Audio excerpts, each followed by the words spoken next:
BJP से और उनसे समझ कर जानेंगे कि आखिर कलेक्ट्रेट कॉन्फ्रेंस में ये सख्त रुख दिखाना क्या बतलाता है। कहीं ये अपनी कमियां तो नहीं दिखा रहा है कि पिछले कुछ दिनों से जो खबरें आ रही थी जिलों से, उससे ऐसा लगता था कि कुछ कसावट की ज़रूरत है और इसीलिए ये बैठक और उसके बाद सख्त रुख मुख्यमंत्री का। तौकरी जी नमस्कार आपको, आपके सभी दर्शकों को। देखिए, ऐसा है कि कसावट की जो सिस्टम है वो एक सिस्टम के हिसाब से हर साल एक समीक्षा की जाती है, हर समय समीक्षा की जाती है। उसके लिए ज़िला कलेक्टर, क्योंकि ज़िला का जो वो अधिकारी होता है, साथ ही साथ अगर कानून ग्रुप की देखा जाए तो एसपी होता है, तो दोनों की, और साथ ही साथ फॉरेस्ट एरिया में भी एक जिलाधिकारी जो होते हैं उनको भी इसमें लेके शामिल करके एक समीक्षा करना। इससे सरकार अपनी योजनाओं को क्रियान्वयन किस प्रकार से होता है, धरातल पर कितना उसका क्रियान्वयन हो चुका, उस योजना में कितनी चीज़ें बची हैं, उसकी समीक्षा करना ये बताता है कि सरकार कितनी संवेदनशीलता से कार्य कर रही है और किसी भी प्रकार से वो जो है लापरवाही बरतने वाले अधिकारियों को बख्शने वाले नहीं है। ये निर्देश भी हमारे माननीय मुख्यमंत्री जी ने दे दिया है और सख्त निर्देश दिया है, जबकि उनकी छवि सरल सहज के रूप में सब जानते हैं, लेकिन अगर उन्होंने कड़े निर्देश देने की बात की तो ये बताता है कि वो सिर्फ अपने समय में अगर सरल सहज हैं तो अपने समय में वो कड़े होने भी जानते हैं, तो वक्त के हिसाब से वो बदलना भी जानते हैं कि जितनी आप मेरे को सीधा समझते उतना मैं सीधा भी नहीं हूं। तो ये बताते हैं कि किस प्रकार से वो कार्य कर सकते हैं। पूर्व में केंद्रीय मंत्री भी रहे, उनको पता है कि किस प्रकार से निर्देश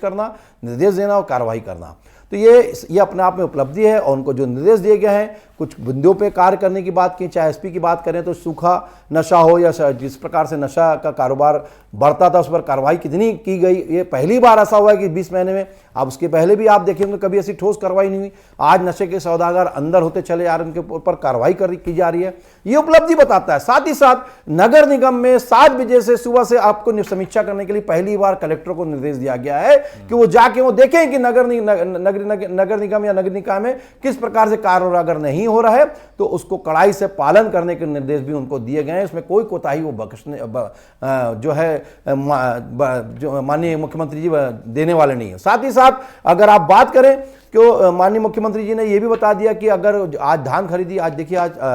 दिवाली भी आ रही है, दीपावली भी आ रही है, और किस प्रकार से धान खरीदी होती थी, हर बार कहीं ना कहीं से अवैध धान खरीदी भी हो जाती थी। हमारे सीमावर्ती जिलों से जो दूसरे राज्यों से आके अवैध रूप से ज़्यादा धान दे देते थे, अवैध रूप से देते थे, उसको भी कड़ाई से पालन करते हुए एक टास्क फोर्स गठित करके वो कार्रवाई करने के लिए साथ साथ कलेक्टरों को निर्देश दिया गया है कि आप समीक्षा करेंगे और आपको देखना है कि किस प्रकार से धान की खरीदी हो रही है, उसमें कोई भी लापरवाही वो बर्दाश्त नहीं करने वाले। आज उसका सिस्टम इतना अच्छा कर दिया उन्होंने पारदर्शिता के साथ कि वो जो रजिस्ट्रेशन है केवाईसी के साथ, ऑनलाइन रजिस्ट्रेशन घर पर, मोबाइल आपके हाथ में है, जो टोकन आपके हाथ, इस योजना के तहत सीधा अपने मोबाइल से किसान रजिस्ट्रेशन कराता है और सीधा वो रजिस्ट्रेशन करने के बाद सीधा वो अपने धान बेचने का अधिकार को सुरक्षित कर लेता है। नहीं तो लंबी कतार लगे रहती थी, आप भी जानते हैं। वो लंबी कतार को अगर कम करने का श्रेय जाता है तो माननीय विष्णुदेव सरकार को जाता है, जो इतनी पारदर्शिता के साथ कार्य कर रही है। इसके पहले जितने भी अधिकारी कहीं ना या कोई लोग किसी न किसी कर्मचारी कारण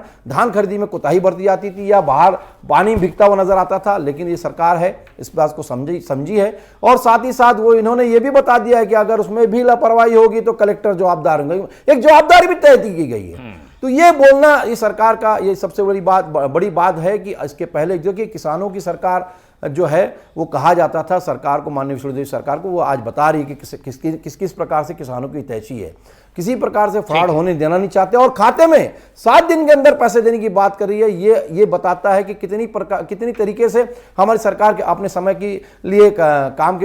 समय में काम करने के लिए प्रतिबद्ध है। तो ऐसे कई सारी चीजें हैं जो इसकी समीक्षा 2 दिन में हुई है। 9 घंटे बैठक लेके हर विभाग की समीक्षा, हर कलेक्टर की समीक्षा करना, हर जिले की समीक्षा करना, ये बताता है कि सरकार किसी भी हालत में बख्शने वाली नहीं है। वो सख्त तेवर यही है माननीय मुख्यमंत्री जी के कि आप अगर लापरवाही बरतेंगे तो आपके ऊपर भी कार्रवाई होगी, आप छोड़े नहीं जाएंगे।